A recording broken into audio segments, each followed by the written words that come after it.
Ассалаумалейкум достар, алдарыңызда MyKolesa приложениесіне қалай кірсек болады? Кеттік Google Play-ға кіресіздер, поискқа MyKolesa деп жазасыздар. MyKolesa деп жазған кезде бірінші шығып тұрады. Басасыздар, установка.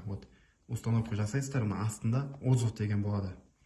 Мына жерде отзывын жазып, осындай отзывтар шығып тұрады мына жақтан. Кімнің отзывы осы жерден шығып тұр, осылардың арасынан бір адамды таңдап алып, призм береміз деп тұр, оны спонсорлармен ақылдасамыз. Ол может Дубайға ұшып келуі мүмкін, может семьясымен ұшып келуі мүмкін, может путевка ұтып алуы мүмкін бір жаққа. Именно осылай отзывпен жазған, скачать еткен адамдар. Оны специально мен өзім инстаграмға түсіріп салатын боламын, оны отдельно призы отдельно салатын боламын. Кеттік, открыть деп кірген болсаңыздар, MyKolesa деп осылай шығады. Ішінде өздеріңіздің қалайтын машиналардан шығады. Ең бірінші мына жерде тұр екен, 7 миллион 150 мыңға XSE комплектация, по-моему, қараңыздар, панорамный крышасы бар. Так, машинаны ашамыз, көреміз. Машина ұнай ма, ұнамай ма? Дубайдағы бағасы осылай деп тұр екен.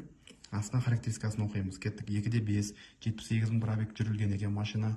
Самая популярная комплектация, вот, осы екен. Кеттік дальше, шығып кетіппін полностью. Кірген бетте енді қараңыздар, 2 миллион 100 мың. Скоро арабтардың барлығы осы жерге машинасын салатындай қыламыз, чтобы срочно сатылу керек Қазақстанға. Ашамыз, тік, ішін сыртын полностью көресіздер.